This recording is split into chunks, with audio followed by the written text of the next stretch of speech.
Astaghfirullah. Bismillahirrahmanirrahim. Assalamualaikum warahmatullahi wabarakatuh. Alhamdulillah wassalatu wassalamu ala rasulillah wa ala alihi wa sahbihi wa mawalah wa la hawla wa la quwata illa billahi wa ba'du. Alhamdulillah, segala puja dan puji hanya milik Allah subhanahu wa ta'ala. Salawat dan juga salam kita hadiahkan kepada Rasul kita Nabi besar Muhammad sallallahu alaihi wa ala alihi wasallam. Kita lanjutkan kembali kajian kita, masih membahas fikih daripada Asmaul Husna, dan kita masuk pada nama Allah subhanahu wa ta'ala Al-Afu, Al-Ghafuru, Al-Ghafaru, At-Tawwabu. Al-Afu yang maha memaafkan, Al-Ghafur yang maha mengampuni, Al-Ghafar juga yang maha mengampuni, dan At-Tawwab yang maha menerima tobat. Baik, kita akan bahas satu persatu dari nama Allah subhanahu wa ta'ala Al-Afu dan juga Al-Ghafur.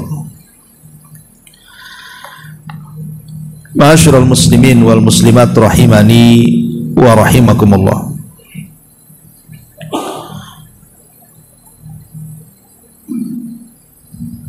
Kita tahu bahwa kalimat al-afu itu masuk pada wazan fa'ul, artinya dia bagian daripada sighah al-mubalaghah. Sighah mubalaghah itu artinya lafaz yang menunjukkan arti berlebihan. Jadi Allah tersifati dengan sifat maha memaafkan, itu betul-betul memaafkan. Bukan seperti kita, kalau kita memaafkan itu terkadang di lisan saja, tetapi dalam hatinya kadang-kadang belum tentu memaafkan. Tetapi Allah subhanahu wa ta'ala ketika memaafkan akan kesalahan hamba-hambanya, maka betul-betul Allah subhanahu wa ta'ala akan mengampuni semua dosa-dosa kita, bahkan akan atau tidak akan mengazab dari kesalahannya. Jadi selain daripada memaafkan seluruh kesalahan kita, Allah juga tidak mungkin mengazab dosa-dosa kita. Itulah kalimat al-afu. Ma'asyiral muslimin yang dimuliakan Allah azza wa jalla, sebelum saya membaca perkataan mu'alif di sini, supaya antum ada gambaran betapa besarnya zat yang memaafkan kepada kita ini, maka kita akan lihat kalau kita bercerita tentang akhirat. Jadi kita tahu bahwa jarak kita dengan akhirat itu kan hanya sebentar saja dengan adanya kematian. Jadi semata-mata kita meninggal dunia saja berarti kita sudah mengarah ke gerbang akhirat. Artinya tidak jauh. Karena seorang muslim kalau dia meninggal dunia, di kuburannya pun tidak akan lama. Karena Allah subhanahu wa ta'ala akan tidurkan dia seperti tidurnya pengantin baru. Nim naumatal arsh. Sehingga jarak dia dengan kiamat itu tidak terasa. Lah saat manusia dikumpulkan di padang mahsyar, disinilah Allah subhanahu wa ta'ala akan melakukan mahkamah besar, pengadilan besar yang akan mengadili setiap manusia. Ketika Allah subhanahu wa ta'ala mengumpulkan kita maka Allah Subhanahu wa ta'ala akan memanggil satu persatu nama kita, dan kita memegang semua catatan amal kita. Anda bisa bayangkan, 1 minggu kemarin saja kita tidak tahu apa yang kita lakukan dari perbuatan dosa, apalagi 1 tahun yang silam. Kita pernah menzalimi, kita pernah menggibah, menghina, mungkin sudah lupa. Tapi semua kesalahan itu tercatat dalam catatan yang kita bawa itu. Dan kita bisa bayangkan, orang yang dihadapkan kepada Allah Subhanahu wa ta'ala kemudian dihisab, ditanya secara detail dosa-dosa kita, siapa yang tidak akan binasa di antara kita? Makanya Aisyah Ummul Mukminin radhiyallahu anha mengatakan, man nukisha al-hisab halak. Siapapun yang kemudian dihisab secara detail, semua ditanyakan, pasti binasa, ikhwan. Karena catatan keburukan kita dipastikan lebih banyak dibandingkan catatan kebaikan. Tetapi bagi seorang muslim atau mukmin tentu berbeda. Karena Allah Subhanahu wa ta'ala akan memanggil kita seorang muslim, kemudian Allah Subhanahu wa ta'ala akan menutupi antara kita dan orang-orang yang hadir di situ. Jadi Allah akan membuat tabir di antara kita dan manusia, sehingga tidak ada yang tahu, hanya Allah dengan kita saja dalam tabir itu. Kemudian Allah Subhanahu wa ta'ala menyuruh kita untuk membuka catatan amal kita. Anda bisa bayangkan, semua catatan amal kita dipastikan banyak keburukannya dibandingkan kebaikannya. Tapi Allah Subhanahu wa ta'ala kemudian menanyakan sesuatu kepada kita sesuai dengan catatan yang ada pada tangan kita. Tetapi karena seorang muslim, maka pertanyaan pun tidak detail, dan itu disebut oleh ulama akidah sebagai al-ardu, bukan al-hisab, atau dengan kata lain hisab yang mudah, hanya untuk membeberkan catatan amal kita dan diberitahu kepada kita, bukankah engkau begini dan begitu, bukankah engkau melakukan ini dan itu, bukankah engkau melakukan maksiat ini dan itu, dan begitu seterusnya. Dan kita hanya mengatakan iya dan iya saja, tidak ada perdebatan di situ. Nah, setelah kemudian Allah Subhanahu wa ta'ala menyebutkan seluruh dosa-dosa kita di hadapan kita, maka Allah Subhanahu wa ta'ala katakan kepada kita, dahulu di dunia wahai fulan, aku tutupi semua aib-aib, dan hari ini wahai fulan, aku ampuni seluruh dosa-dosamu.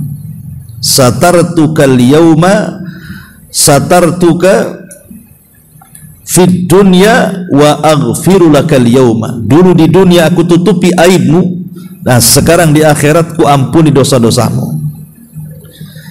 Ketika kemudian hamba ini mendengar perkataan Allah Subhanahu wa ta'ala, dia keluar dari tabir Allah, kemudian menghadap manusia dan mengatakan dengan bangganya sambil memegang catatannya dan mengatakan, bacalah catatanku ini.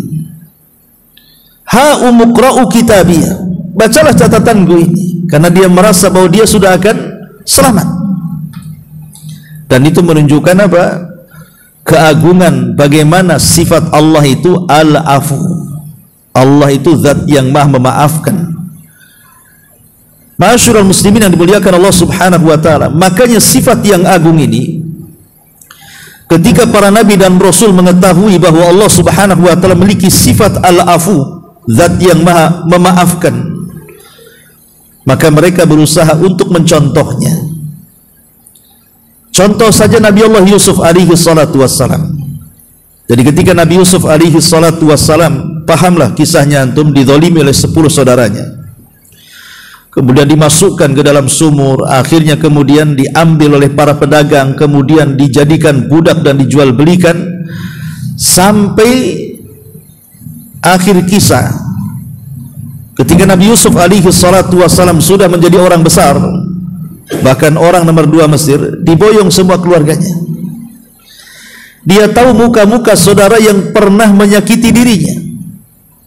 Tapi Nabi Yusuf alaihi salatu wasallam dengan lapang dada kemudian mengampuni kesalahan-kesalahan mereka. Dan ini bentuk bagaimana sifat al-afwi ini mempengaruhi para nabi. Atau tidak jauh-jauh dari Nabi Yusuf, Nabi kita Muhammad sallallahu alaihi wasallam saja.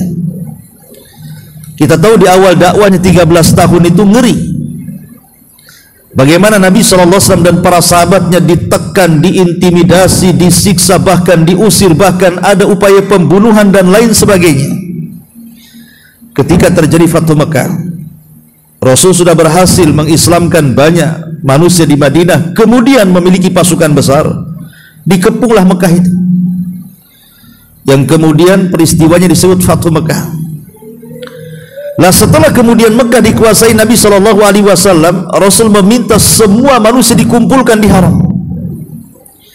Nabi hafal muka-muka orang-orang yang pernah menyakiti dia dan para sahabatnya, yang pernah menyiksa dia dan para sahabatnya. Rasul hafal satu persatu. Tapi Nabi SAW dia tidak marah dan tidak dendam. Justru Rasul mengatakan di hadapan orang-orang Quraisy itu, idhabu fa antumut tulaqa, kata Rasul, pergi kalian karena kalian semua sudah kumaafkan. Begitulah pengaruh sifat al-afu kepada para nabi yang kemudian diwariskan kepada para sahabatnya. Contoh saja Abu Bakar Siddiq radhiyallahu an, ketika terjadi haditsatul ifki, cerita tentang kebohongan berita akan berzinahnya Aisyah Ummul Mukminin dengan Safwan ibn Mu'attil. Kisahnya ma'ruf. Aisyah dituduh oleh orang-orang munafik berzinah dengan seorang sahabat namanya Safwan ibn Mu'attil. Gara-gara ketika Aisyah di tengah jalan dalam pulang dari peperangan itu, Aisyah ingin buang hajat, kemudian menjauh dari pasukan. Lah, pasukan ini tidak paham bahwa Aisyah ini belum naik ke rumah-rumah untanya. Pasukan kemudian pergi, ditinggalkan Aisyah yang sedang buang hajat itu. Ketika selesai buang hajat, maka Aisyah Ummul Mukminin radhiyallahu anha ketinggalan pasukan. Rupanya ada seorang sahabat namanya Safwan ibn Mu'attil itu ketinggalan. Ketika dia melihat Aisyah Ummul Mukminin, dia langsung turun dari untanya dan mempersilahkan Aisyah naik ke untanya, kemudian menyusul pasukan. Ketika sampai di tengah-tengah pasukan, rupanya orang-orang munafik melihat. Disinilah kemudian ada kesempatan untuk menyakiti Rasul dengan menuduh perselingkuhan. Aisyah berselingkuh dengan Safwan ibn Mu'attil. Dan berita ini menyebar di tengah-tengah manusia di kota Madinah sampai membuat sesak Nabi dan membuat sesak Abu Bakar dan juga istri dan keluarganya. Sampai Rasul 1 bulan tidak menemui Aisyah sama sekali, karena masih mengharap turunnya wahyu, apakah betul tuduhan orang-orang munafik itu ataukah hanya dusta belaka. Sampai 1 bulan wahyu tidak turun, makin sesak lagi Nabi. Akhirnya Nabi SAW terpaksa harus menginterogasi Aisyah dan mengatakan, ya Aisyah, kalau engkau memang berbuat, tinggal bertobat saja, nanti Allah akan ampuni dosa-dosamu. Tapi kalau engkau tidak berbuat, yakinilah bahwa Allah akan turunkan dari langit ayat yang akan membebaskan tuduhan-tuduhanmu. Perkataan Rasul ini membuat sedih Aisyah. Kenapa? Karena seolah-olah Rasul terpengaruh. Kalau tidak terpengaruh, kenapa Rasul memaksa dia untuk mengaku?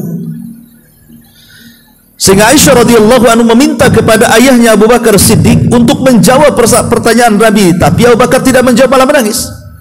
Ibundanya pun sama. Akhirnya Aisyah hanya seorang diri, tidak ada pembelaan dari Nabi, tidak ada pembelaan dari ayah dan ibunya. Dia hanya mengambil selimutnya, kemudian masuk ke dalam selimut dan menangis seraya membacakan ayat yang dibaca oleh Yaqub alaihi salatu wassalam, fa sabrun jamil. Oh, sabar itu indah rupanya. Aku harus tetap bersabar.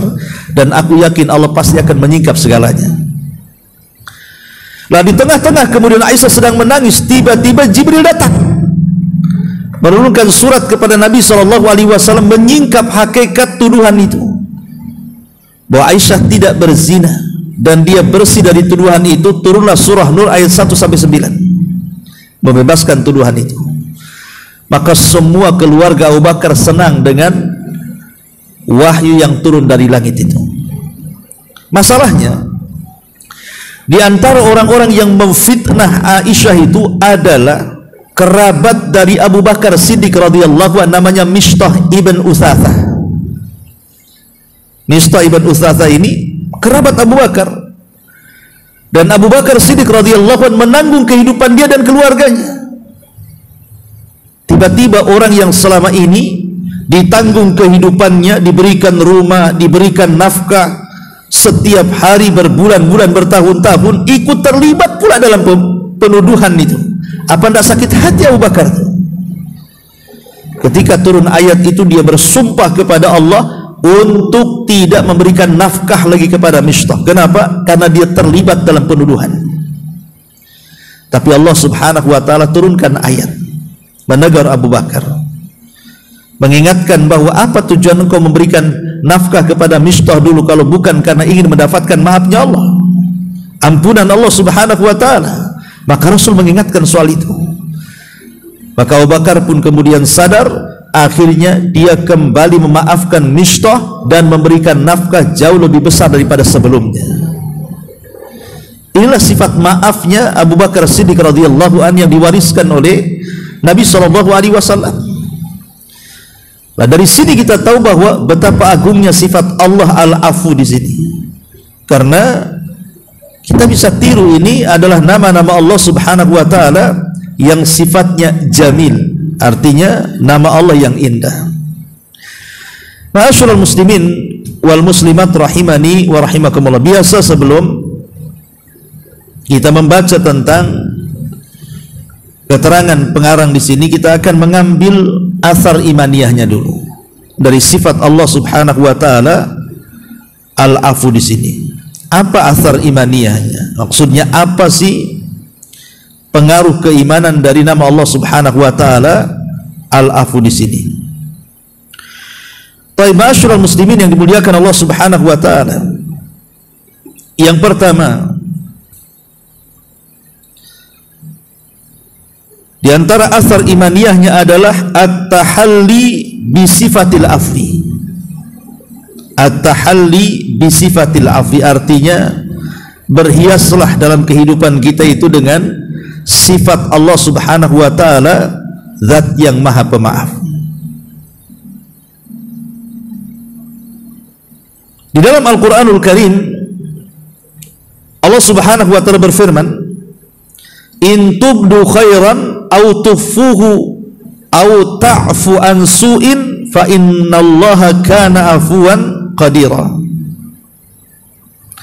Jika kalian menampakkan kebaikan ataupun menyembunyikan kebaikan atau memaafkan dari keburukan, ingatlah Allah Subhanahu wa taala zat yang maha pemaaf lagi maha mampu melakukan segalanya. Disebutkan oleh Al-Qadi Al-Baydawi rahimahullahu taala, maksudnya di sini adalah ketika Allah mengatakan au ta'fu an su'in, maksudnya yukthirul afwa anil usati ma'a kamali qudratihi alal intiqam. Maksudnya Allah Subhanahu wa taala itu ketika disifati dengan sifat afu, dia memaafkan kepada siapapun makhluknya yang bermaksiat kepadanya, padahal Allah sanggup untuk menyiksanya. Ya. Jadi kalimat afu ini, Allah sanggup kalau seandainya menyiksa hamba-hambanya yang kurang ajar kepadanya, kan?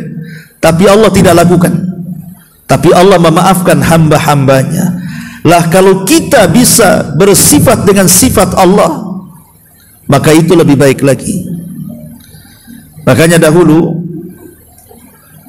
ada seorang alim dari kalangan Ahlul Bait namanya Ali ibn Husain ibn Ali ibn Abi Thalib, atau dikenal dengan Zainul Abidin, satu-satunya keturunan Husain yang selamat di Karbala. Ali bin Husain ini, ketika seluruh keluarga Husain mati yang laki-laki, artinya nasabnya kan dari anak laki-laki, tapi mati semua kecuali satu orang yang hidup di Karbala karena sakit tidak ikut bertempur. Namanya Ali ibn Husain ibn Ali ibn Abi Thalib, atau kunyahnya dikenal dengan Zainul Abidin. Zainul Abidin ini dia punya budak. Jadi satu hari Zainul Abidin mengatakan kepada budaknya, ambilkan minuman hangat kepadaku. Akhirnya kemudian diambilkan minuman itu. Rupanya minuman itu bukan hangat, agak panas. Allah takdirkan dia ketika hendak memberikan minuman itu tersandung kakinya, jatuhlah minuman ini terkena pakaian Ali bin Husain ini. Tentu ikhwan, kalau antum sebagai majikan kemudian pembantu melakukan hal yang seperti itu, ada sebagian majikan tentu akan marah, seolah-olah gak becus kerjanya, apalagi sampai kemudian minuman yang panas itu sampai mengguyur badannya, kan begitu, pasti akan marah. Tetapi kemudian tiba-tiba sang budak ini membacakan ayat Al-Quran. Sebelum Ali bin Husain marah ini, dia membacakan ayat Al-Quran tentang sifat orang-orang yang beriman, wal kadhiminal ghaidha, bahwa di antara sifat orang-orang yang beriman adalah yang menyembunyikan kemarahannya. Mendengar ayat itu dibaca, tadinya mau marah nih, tak jadi, karena di antara sifat orang yang beriman itu menyembunyikan kemarahannya. Kemudian dibacakan lagi ayat setelahnya, wal kadhiminal ghaidha wal 'afina 'anil nas, dan sifat orang yang beriman yang kedua adalah memaafkan kesalahan manusia. Ketika dia mendengar ayat itu dibaca, tiba-tiba afautu angka, kalau begitu aku maafkan kesalahanmu. Bayangkan, wal kadhiminal ghaidha wal 'afina 'anil nas. Kemudian dibacakan lagi, wallahu yuhibbu al-muhsinin, Allah suka dengan orang-orang yang berbuat baik. Maka kata Ali bin Husain, a'taqtuka liwajhillah, kalau gitu kemerdekakan kau di jalan Allah. Tak jadi marah, malah dimerdekakan. Sebagian ya. Ini bagaimana sifat ulama salaf, kan ya, berhias dengan sifat al-afu di sini. Padahal sebenarnya Ali bisa saja memecat budaknya atau memarahinya, kan, sebagaimana Allah juga sanggup menyiksa hamba-hamba yang bermaksiat kepadanya, tapi tidak, malah memaafkan. Maka orang yang bersifat dengan sifat al-afu ini sangat indah sekali. Ini yang pertama, athar al-imaniyahnya. Ma'asyiral muslimin yang dimuliakan Allah Subhanahu wa taala. Kemudian yang kedua, al-afu di sini sababun linailil maghfirah, sebab orang itu akan mendapatkan ampunan dari Allah Subhanahu wa taala. Kisah Abu Bakar tadi yang memaafkan Mistah ibn Utsatsah, padahal dia sudah menuduh putrinya Aisyah, kan, tapi dimaafkannya. Bisa saja Abu Bakar kemudian mengusir dia dari rumahnya dan tidak memberikan nafkah lagi, kan, tapi tidak. Karena Nabi SAW mengingatkan Abu Bakar dengan suratun Nur ayat 22. Apa kata Allah? Wal ya'fu wal yasfahu ala tuhibbuna an yaghfirallahu lakum wallahu ghafurur rahim. Maafkanlah, berlapang dadalah. Tidakkah kau ingin Allah mengampuni dosa-dosa kalian, dan Allah zat yang maha pengampun lagi maha penyayang? Mendengar ayat ini, Abu Bakar Siddiq radhiyallahu an langsung memaafkan Mistah. Kenapa? Karena tahu bahwa memaafkan itu sebab terbesar mendapatkan ampunan Allah. Ini yang kedua. Yang ketiga, bahwa al-afu itu sababun linailil ajril azim, bahwa sifat pemaaf itu sebab juga mendapatkan pahala yang sangat besar sekali.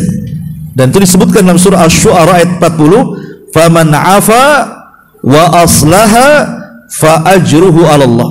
Siapa yang mudah memaafkan dan memperbaiki diri, maka pahalanya ditanggung Allah. Dan ketika pahalanya tidak disebutkan, ditanggung Allah Subhanahu wa taala, dirahasiakan, tentu bukan pahala kecil. Kalau pahala dirahasiakan sama dengan pahala puasa. Ketika Allah mengatakan dalam hadis kursi itu, as-saumu li wa ana azzibihi, puasa itu milikku kata Allah, aku yang akan membalasnya. Artinya pahala puasa itu kan disembunyikan Allah. Lah sesuatu yang bersifat disembunyikan Allah berarti pahala itu tidak kecil, besar.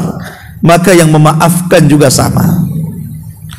Memang memaafkan itu berat, minta maaf berat, tapi memaafkan lebih berat lagi kan gitu. Tetapi bagaimanapun kalau orang memaafkan itu lebih baik lagi. Kemudian juga di antara asar imaniyahnya bahwa al-afu itu sababun linaili taqwa, sebab orang mendapatkan ketakwaan kepada Allah Subhanahu wa taala, sebagaimana Allah katakan dalam surah Al-Baqarah ayat 237, wa an ta'fu aqrabu littaqwa. Kalau engkau memaafkan, maka itu lebih dekat kepada ketakwaan. Kemudian juga al-afu sababun al-fauju bil jannah, bahwa mudah memaafkan itu sebab kita ini mendapatkan keberuntungan dengan surga. Dan itu disebutkan di dalam surah Al-Imran ayat 133 sampai 134. Wasari'u ila maghfiratin min rabbikum wa jannatin arduhas samawati wal ard uiddat lil muttaqin. Bersegeralah kalian menuju ampunan Rabb kalian, karena surga yang luasnya selangit dan sebumi itu diperuntukkan untuk orang-orang yang bertakwa. Siapa orang yang bertakwa itu?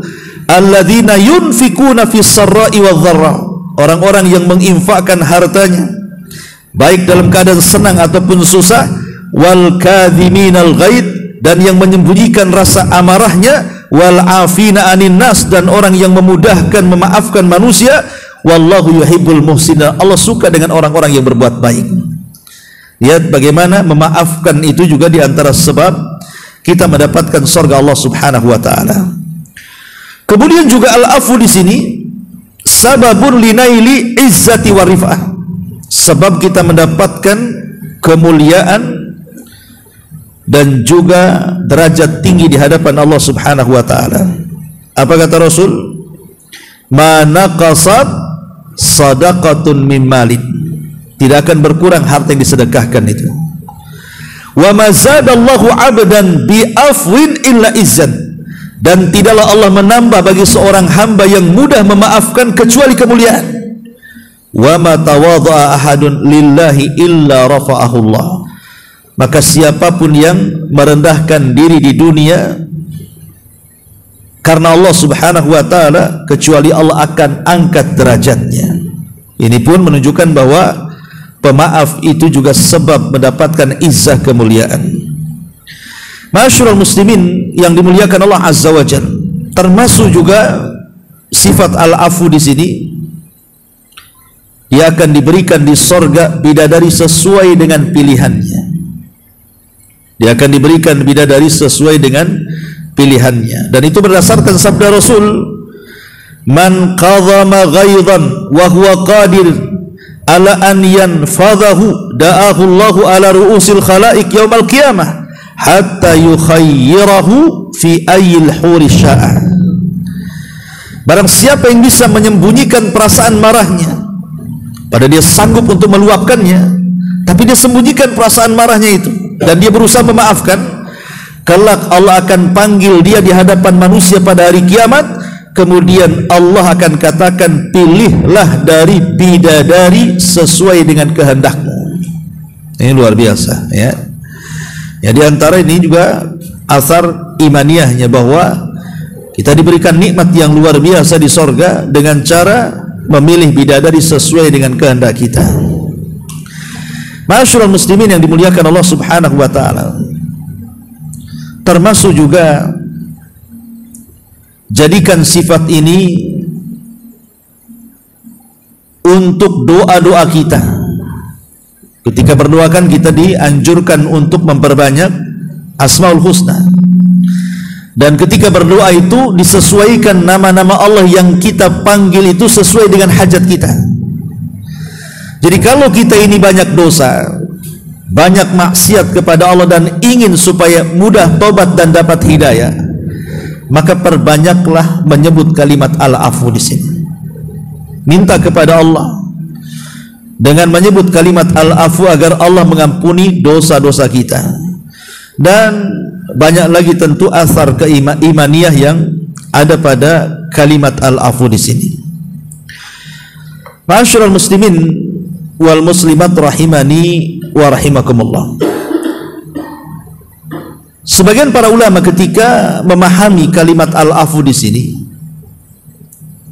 beda kalimat al-afu dengan kalimat al-ghafur atau ghafar ya. Walaupun secara makna bahasa itu sama aja, artinya memaafkan, mengampuni, bahasa Indonesia sama aja. Yang memaafkan ya mengampuni, mengampuni ya memaafkan, kan itu. Tapi bahasa Arab itu berbeda.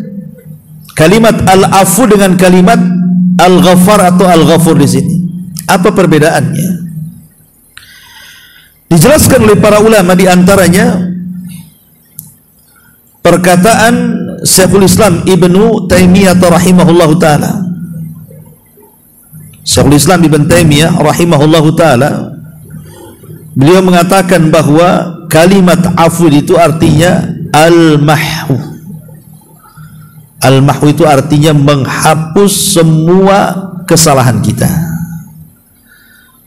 Jadi kalau saya katakan saya maafkan kamu, dalam bahasa Arabnya afautuka, saya maafkan kamu, artinya di diri saya itu sudah tidak ada lagi perasaan-perasaan yang membuat jengkel dari kesalahan yang antum buat kepada saya.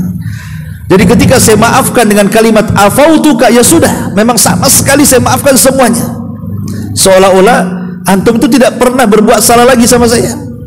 Jadi menghapuskan semua pengaruh-pengaruhnya. Tapi kalau kalimat pamannya saya katakan dalam bahasa Arabnya ghafartuka, aku ampuni kamu. Kalimat ghafartu ini belum tentu saya maafkan semuanya. Cuman saya akan tutupi saja kesalahan antum dengan cara saya maafkan antum. Jadi kalimat al-ghaffar itu masih tersisa tapi ditutupi kesalahannya. Tapi kalau kalimat al-afu itu tidak ada satupun kesalahan yang tersisa kecuali hilang dari badannya. Dari sini kita tahu bahwa kalimat al-afu ini lebih mulia dibandingkan kalimat al-ghafur. Nanti saya jelaskan panjang lebar masalah ghafur, tapi kita fokus di kalimat al-afu di sini. Ya. Sehingga sebagian para ulama mengatakan bahwa kalimat al-afu adalah tajawuzu anidz dzambi wa tarkul iqabi alaihi, di mana Allah Subhanahu wa taala Dia akan membebaskan dari dosa-dosa hambanya dan Allah tidak akan mengiqab dia selamanya. Itulah kalimat al-afu. Dan ini luar biasa, ikhwatu fillah, muliakan Allah Subhanahu wa taala. Kita memiliki Allah Rabb, zat yang maha pemaaf.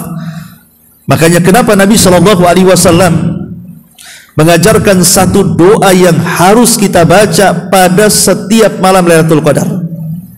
Setiap malam Lailatul Qadar disuruhnya kita membaca Allahumma innaka afuwun tuhibbul afwa fa'fu anni, dan tidak diajarkan doa yang lainnya. Kenapa doa itu yang diajarkan Nabi SAW? Kenapa kita harus meminta dengan doa itu agar Allah memaafkan dosa-dosa kita? Artinya tidak lagi melihat dan memandang dosa-dosa kita, sehingga Allah akan tinggalkan siksa bagi kita akan dosa yang kita lakukan di dunia kelak di akhirat. Karena memang Allah itu zat yang maha al-afu, maha pengampun. Makanya doa yang diulang-ulang di malam Lailatul Qadar ketika Aisyah radhiyallahu anha mengatakan, ya Rasulullah, in adaraktu Lailatul Qadri famadza aqul? Rasul, kalau aku dapati malam Lailatul Qadar itu, doa apa yang pantas aku ucapkan? Maka Rasul mengatakan, quli ya Aisyah, katakan wahai Aisyah, Allahumma innaka afuwun tuhibbul afwa fa'fu anni. Allahumma, ya Allah, innaka, sesungguhnya engkau al-afu, zat yang maha pemaaf, fa'fu anni, dan engkau suka dengan yang memaafkan, maka maafkanlah kesalahanku. Ya. Baik, kita baca sedikit di sini perkataan mu'allif rahimahullahu ta'ala, hafizahullahu ta'ala.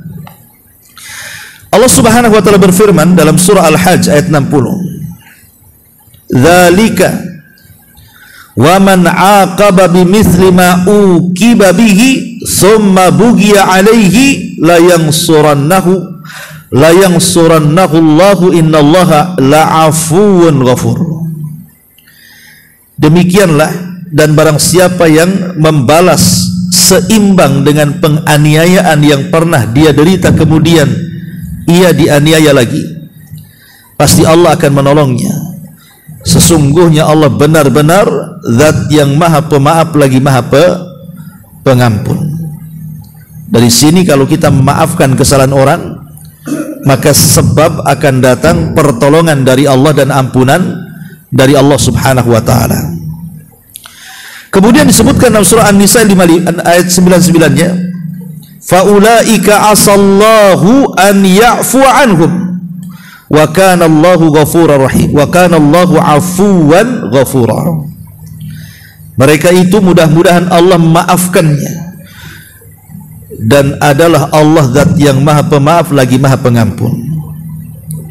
Kemudian Allah sebutkan lagi dalam surah Al-Ahzab 73-nya, wa yatuballahu 'alal mu'minin wal mu'minat wa kana Allahu ghafurar rahima. Dan sehingga Allah menerima tobat orang-orang yang beriman laki-laki dan perempuan, dan Allah maha pengampun lagi maha penyayang. Ini sudah masuk pada kalimat Al-Ghafur, ya.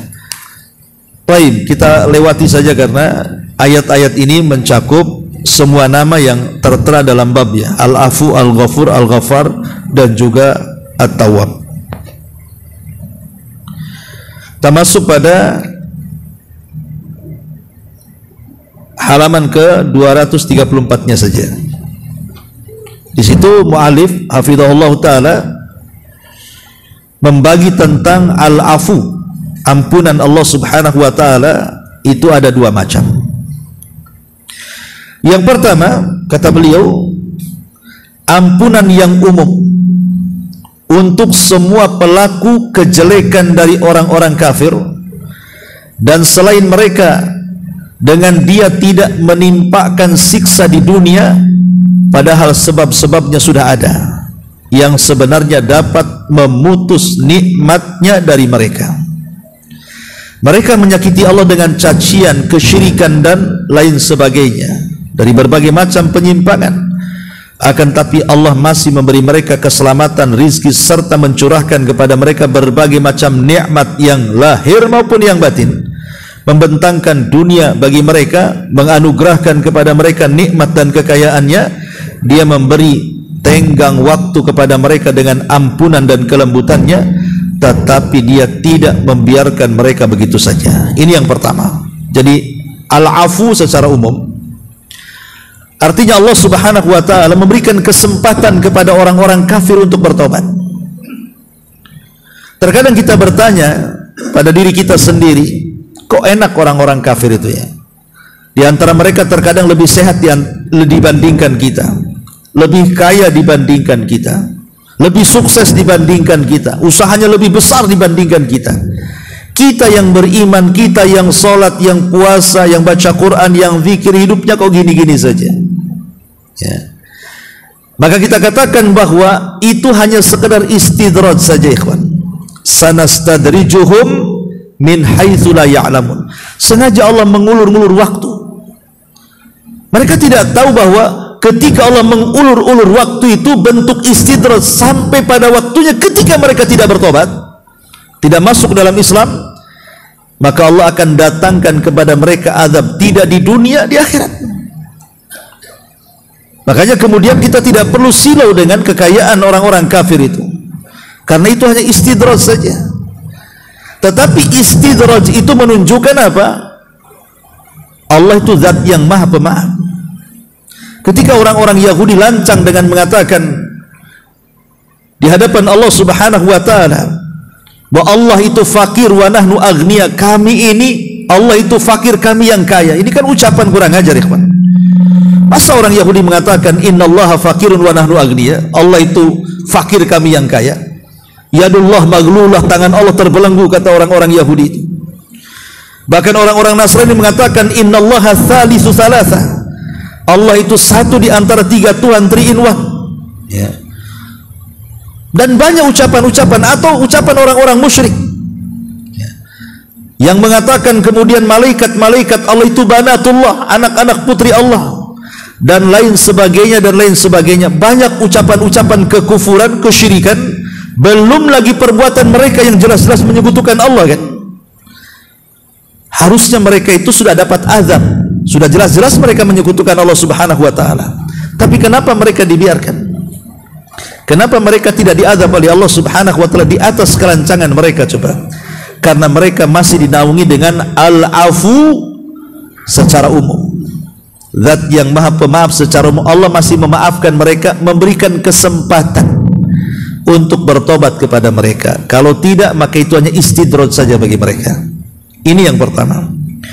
Kemudian yang kedua, ampunan yang khusus bagi mereka yang bertobat dan yang meminta ampun, yang berdoa, yang beribadah, dan yang tertimpa musibah dan mereka bersabar seraya mengharapkan pahala Allah.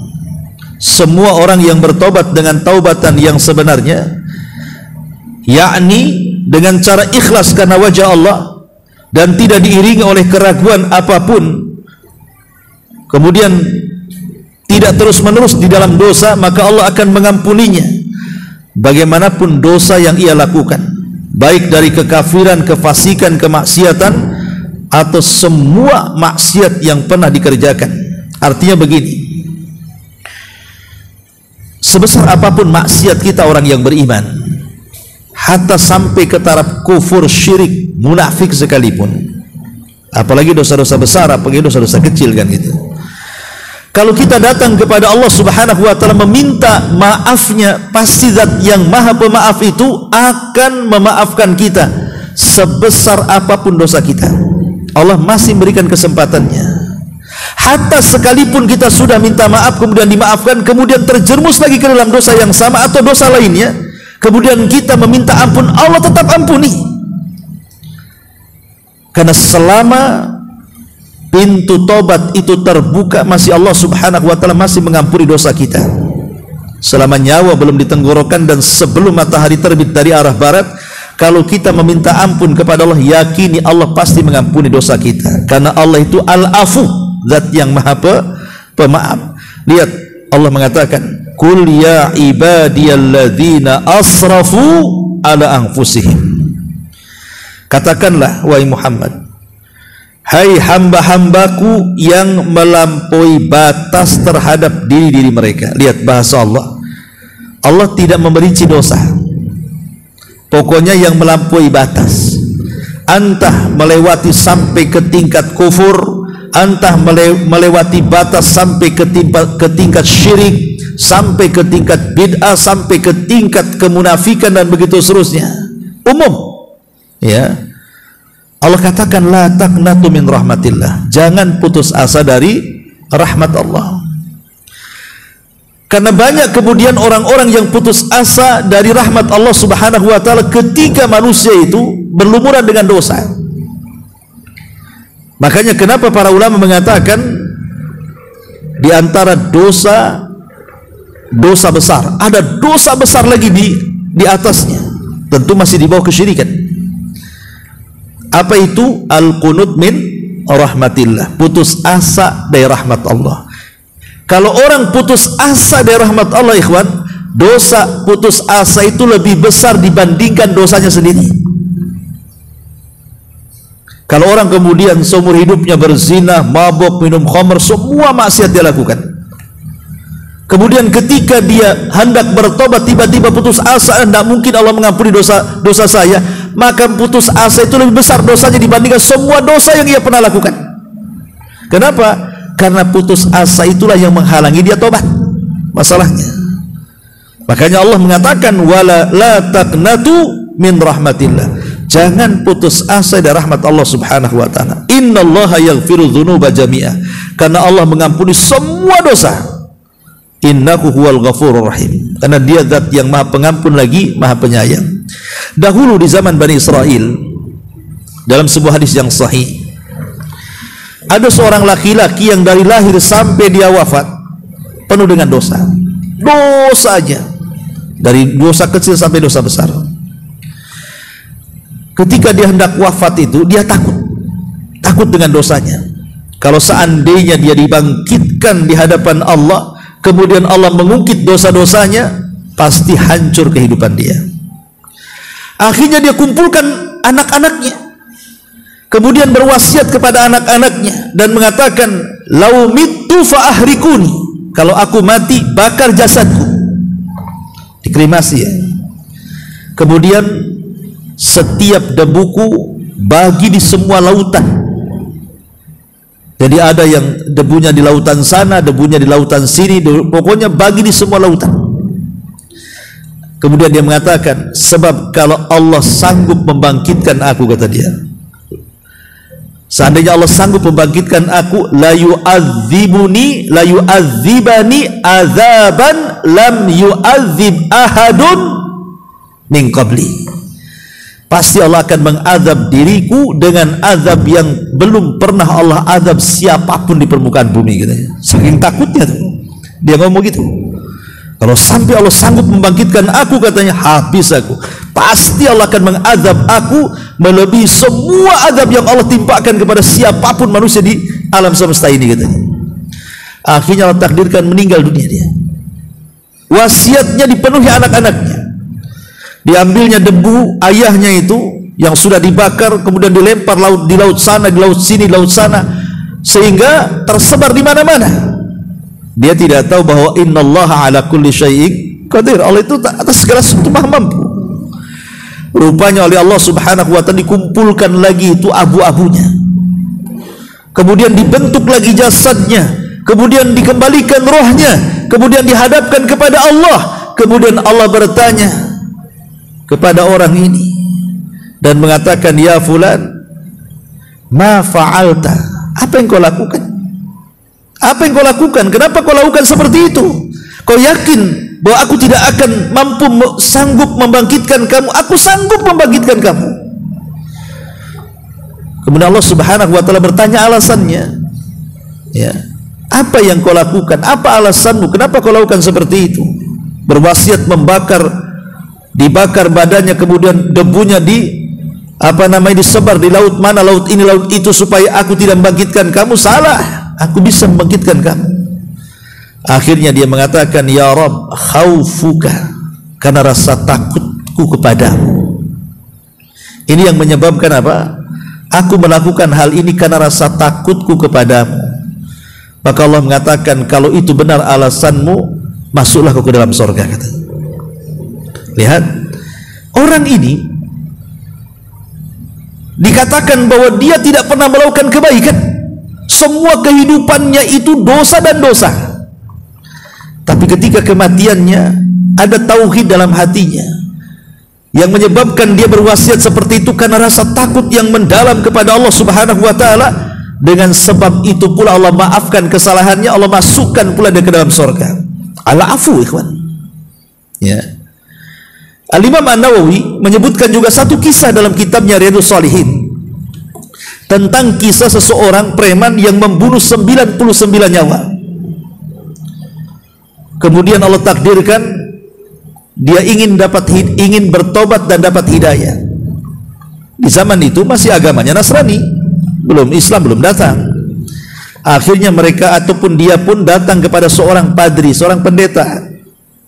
Kemudian bertanya, apakah orang sepertiku yang sudah membunuh 99 jiwa itu ada ampunan dari Allah? Maka tiba-tiba seorang pendeta yang jahil ini, memang dia ahli ibadah, tapi dia jahil, tidak punya ilmu, akhirnya memberikan fatwa yang sesat dan menyesatkan, dan dia mengatakan bahwa dosamu sudah membumbung ke langit, wahai fulan, tidak ada maaf Allah bagimu, tidak ada tobat bagimu.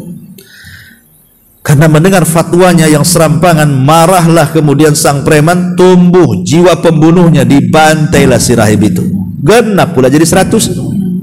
Ya, itulah jiwa pembunuh itu. Kenapa dalam Islam itu harus diqisas? Sebab kalau orang membunuh, kalau dia tidak bertobat, jiwa membunuhnya itu akan ada terus. Maka dalam Islam itu ada hukuman qisas namanya, bunuh dibunuh. Ya. Akhirnya kemudian orang ini masih tetap mencari hidayah. Allah takdirkan akhirnya ketemu seorang rahib yang alim dia. Bukan rahib kacang-kacang, tidak. Betul-betul rahib yang alim, dia bisa berfatwa dengan ilmunya. Kemudian dia hanya menyarankan kepada anak muda ini, kalau engkau ingin bertobat sungguh-sungguh, noh di sana ada perkampungan semua orang soleh. Kau datanglah bergabung dengan orang-orang soleh di kampung itu, mudah-mudahan Allah memaafkan dan mengampuni dosamu. Berangkatlah orang yang sudah membunuh 100 jiwa ini. Allah takdirkan di tengah jalan meninggal dia karena jauhnya jarak, kemudian kehabisan bekal, kelaparan, meninggal. Ketika dia meninggal itu, datang malaikat rahmat hendak mengambil ruhnya. Tapi sebelum kemudian ruh itu diambil malaikat rahmat, datang pula malaikat azab. Kemudian diambil ruhnya oleh malaikat azab. Tarik-tarikanlah nih ruh ini. Satu sisi ditarik malaikat rahmat, sisi lain ditarik malaikat azab ini. Kata malaikat rahmat, ini ruh milikku karena dia sudah ada keinginan bertobat kepada Allah Azza wa Jalla. Kalau kata malaikat azab, oh tidak bisa, ini milikku karena dia sudah membunuh 100 jiwa katanya. Apa yang terjadi? Allah Subhanahu wa taala utus malaikat pemutus, malaikat hakim. Kemudian malaikat pemutus ini mengatakan kepada dua malaikat rahmat dan azab ini, kisu bainal ardhaini.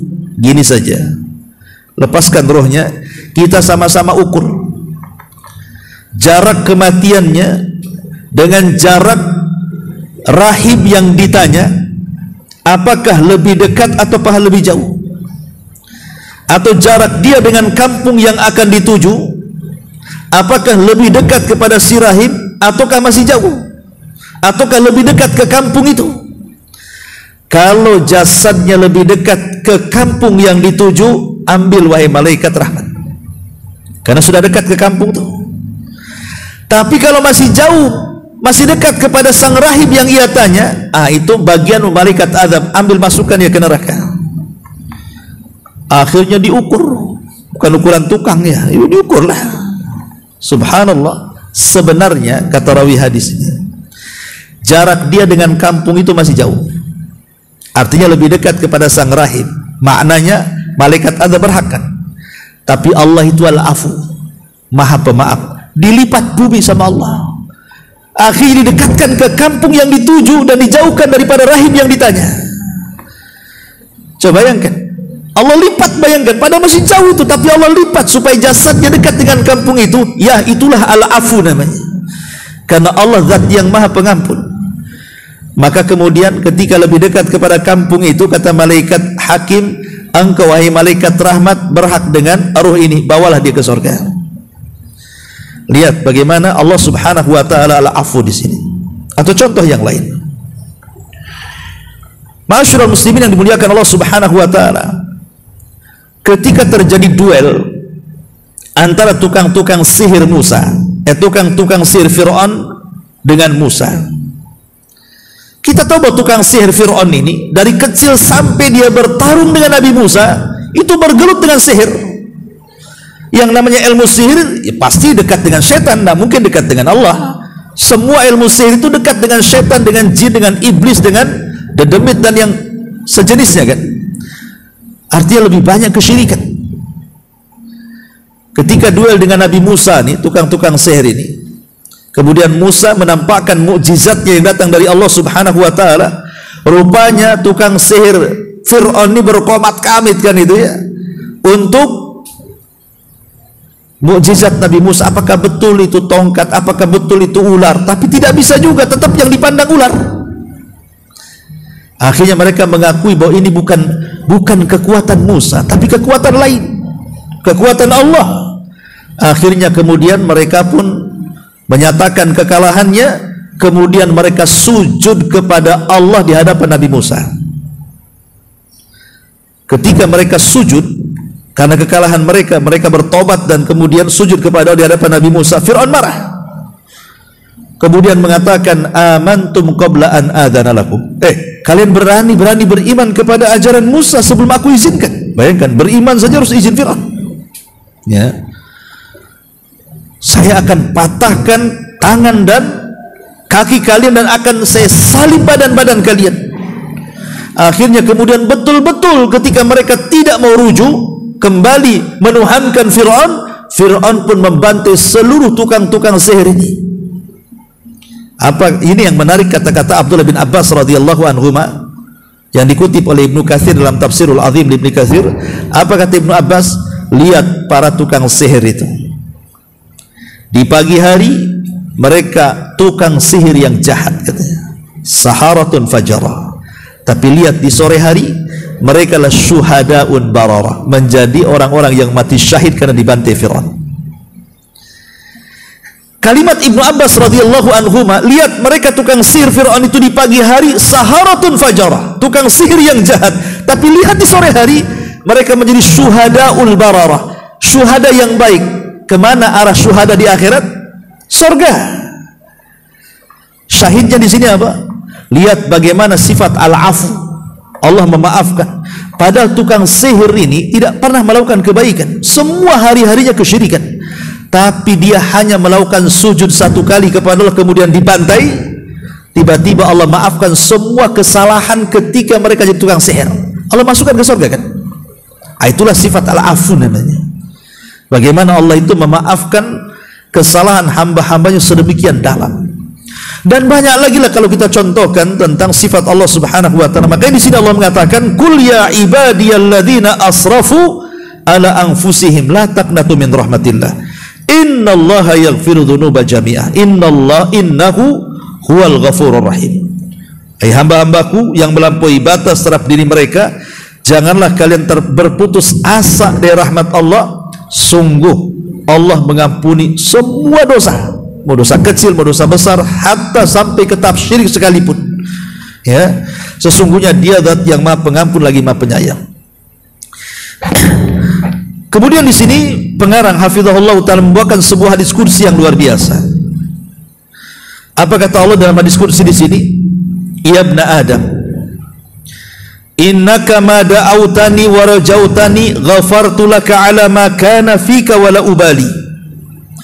Ya ibn Adam law balagat dunubuka anana sama thumma astaghfartani ghafartu laka wala ubali. Ya ibn Adam innaka law ataitani bi qurabil ardi khataya thumma lakitani la tusyrik bi syai'an la ataituka bi qurabiha maghfiratan. Wahai anak Adam, sungguh jika engkau berdosa dan berharap kepadaku, maka aku akan mengampuni dirimu bagaimanapun dosamu dan aku tidak peduli. Lihat kalimat, seberapapun dosamu, kalau kau datang meminta ampun, ku maafkan dan aku tidak peduli dengan dosa-dosamu. Ini sifat al-afu namanya. Ya. Wahai anak Adam, seandainya dosa-dosamu sampai ke atas langit sekalipun, kemudian engkau meminta ampun kepadaku, aku akan ampuni dirimu dan aku tidak peduli. Bayangkan dosa setinggi langit itu dosa kayak apa? Ya. Berarti semua dosa sudah dilakukan dia kan. Tapi kalau dia datang kepada Allah, yakini Allah itu al-afu, Maha Pemaaf. Makanya Allah mengatakan, aku tidak akan peduli dengan dosamu kalau engkau minta maaf. Dan ini yang luar biasa yang terakhir, seandainya dirimu datang kepadaku dengan membawa kesalahan sebesar bumi sekalipun, kemudian engkau datang kepadaku dalam keadaan tidak menyekutukanku, maka aku akan mendatangi engkau dengan ampunan sebesar bumi pula. Syaratnya jangan menyekutukan Allah. Jadi kalau seandainya orang meninggal dunia, dia tidak bertobat dari dosa-dosanya, tapi dia tidak membawa dosa syirik. Ya mungkin dia kehidupannya dia sholat tapi juga berzina, sholat tapi juga berjudi, sholat tapi minum khamar, sholat tapi juga melakukan banyak maksiat. Ya manusia itu kan ada kekurangannya ikhwan. Tidak ada manusia itu sempurna. Pasti manusia itu satu sisi beribadah, sisi lain dia bermaksiat. Tidak mungkin manusia di dunia ini tidak ada yang sempurna sama sekali. Ya. Tetapi asal kita datang menghadap Allah saat kematian tidak menyekutukan Allah Subhanahu wa taala, dan kita membawa panji-panji tauhid la ilaha illallah, maka kita masih ada harapan al-afu dari Allah. Ingat hadis Bitokoh, ketika Allah Subhanahu wa taala mendatangkan seorang laki-laki dengan membawa 99 catatan amalannya. Kemudian Allah katakan, bentangkan satu catatanmu. Dibentangkan satu catatannya, rupanya sejauh mata memandang semua dosa dia tuh. Itu baru satu catatan, belum 98-nya dibongkar kan. Itu dia sudah down duluan. Kenapa? Satu catatan saja sudah menghancurkan dia karena semua kesalahannya tuh. Akhirnya Allah mengatakan, coba cek lagi itu, apakah ada catatan yang salah, katanya. Dia mengatakan, tidak ya Rabb, ini semua saya benar. Coba cek lagi, apakah malaikat pencatat itu salah catat, katanya. Enggak ya Rabb, benar semua ini saya. Nah, ini salah satu pendalilan para ulama di antara khususnya hisab. Kekhususan hisab adalah Allah berikan memori kepada kita sehingga kita punya ingatan yang tajam, mampu mengingat dari mulai akil balik sampai meninggal. Supaya apa? Disesuaikan catatannya dengan hafalan kita tuh. Kalau di dunia ya kita lemot memori kita. Sakomlut-komlutnya orang bentar aja lemot, pasti lupa kan begitu. Kalau di akhirat tidak ada, karena Allah kembalikan memorinya. Untuk apa? Disesuaikan dengan catatannya masalahnya, supaya jangan ada yang diingkari di situ. Akhirnya setelah yakin itu semua catatannya, Allah mengatakan, alaka hasanah. Oke, dengan kau tahu satu catatan yang sejauh mata memandang semua kesalahanmu itu, punya nggak kau kebaikan yang bisa menandingi catatan ini, katanya. Dia mengatakan, ya Rabb, seandainya aku punya kebaikan, katanya, apalah arti kebaikanku dengan catatan ini semua, katanya. Dia sudah ngedown duluan ya. Akhirnya kemudian dia pun sudah hampir melangkah ke neraka. Allah panggil dan mengatakan, demi Allah, wahai Fulan, engkau memiliki satu kebaikan. Dikeluarkanlah satu kartu sakti itu, tulisan la ilaha illallah. Tapi hamba ini tidak percaya juga. Akhirnya Allah datangkan timbangan, kemudian yang 99 catatan diletakkan di satu neraca, kemudian la ilaha illallah di catatan diletakkan di neraca satunya. Lihat bahasa hadis, tosat bihinna la ilaha illallah. Kalimat tosat itu artinya la ilaha illallah menjadi melesat ke atas. Karena inilah perbedaan timbangan dunia dengan akhirat. Kalau timbangan dunia kalau berat ke bawah, kalau timbangan akhirat kalau berat ke atas ya. Tosat bihinna la ilaha illallah. Rupanya la ilaha illallah lebih berat dibandingkan 99 catatan keburukannya. Itulah bentuk al-afu namanya. Allah itu memaafkan hamba-hambanya selama kita datang tidak menyekutukan Allah subhanahu wa ta'ala ya. Kemudian juga beliau mengatakan di antara bentuk ampunannya adalah bahwa kebaikan dan amal saleh dapat menggugurkan kejelekan dan kesalahan. Ini sifat al-afu juga. Innal hasanat yudhibna sayyi'at, sesungguhnya perbuatan-perbuatan yang baik itu bisa menghapuskan perbuatan-perbuatan dosa. Dan ini sifat al-afu dari Allah. Semata-mata umpamanya hari ini kita melakukan dosa, di hari yang sama kita melakukan amal soleh, maka amal soleh ini cukup menghapuskan dosa yang baru dia kerjakan. Contoh satu hadis, ada anak muda di zaman Nabi. Anak muda ini berkhalwat dengan seorang gadis. Dia tidak berzina dengan zina besar, tidak. Dia hanya berkhalwat, ya pegang-pegang, cium-cium, wajarlah anak muda. Tapi di mata para sahabat, walaupun dia tidak berzina besar, itu sudah dianggap dosa besar berkhalwat itu. Sehingga dia datang kepada Nabi SAW dan mengatakan, ya Rasul, fa'altu dzamban aziman, aku sudah melakukan dosa besar ya Rasulullah. Bagaimana caranya aku minta ampun kepada Allah, katanya. Kemudian dia menceritakan dosanya dia berkhalwat dengan seorang gadis. Maka Rasul mengatakan, hal shallaital asra jamaah, apakah engkau tadi waktu aku sholat asar kau ikut jamaah? Maka laki-laki ini mengatakan, ya, aku ikut jamaah di belakang wahai Rasul. Maka Rasul mengatakan, idhab faqad ghafarallahu lak, pergi, dengan semata-mata kau sholat jamaah tadi Allah sudah ampuni dosa khalwatmu, katanya. Lihat bagaimana sifat al-afu di sini. Sama juga dengan seorang laki-laki, seorang kakek yang usianya sudah hampir 100 tahun lebih, di mana semua dosa dilakukan dia. Karena dia orang kafir, semua dosa dilakukan dia. Dia datang kepada Nabi. Dia mengatakan, ya Muhammad, afidinika minat taubah, apakah dalam agamamu ada tobat orang sepertiku, katanya. Kata Rasul, ya. Tashhadu an la ilaha illallah wa anni Rasulullah. Bersaksilah bahwa tidak ada sembahan yang berhak disembah kecuali Allah. Akui aku adalah utusan Allah. Kata kakek ini, cukup dengan itu. Kata Rasul, cukup dengan itu. langsung dia mengatakan asyhadu an la ilaha illallah wa asyhadu annaka rasulullah. Ketika kakek ini mengatakan dua kalimat syahadat, Rasul langsung bertakbir dan berkata, Allahu Akbar, qad baddalallahu as-sayyi'ahu hasanat, katanya. Allahu Akbar, Allah sudah menggantikan kesalahan-kesalahan dia dengan kebaikan, katanya. Hanya semata-mata masuk Islam, semua kesalahan sebelum Islam gugur. Itulah sifat al-afu namanya. Allah itu zat yang maha pemaaf. Ma'asyiral muslimin yang dimuliakan Allah Subhanahu wa taala, dan kalimat setelahnya juga bicara soal ampunan, tapi untuk sifat Al-Ghafur insyaallah kita ulas minggu depan saja. Wallahu alam. Ini yang bisa saya sampaikan tentang sifat Al-Afu, zat yang maha memaafkan. Wallahu a'lam bishawab. Kita tutup dengan doa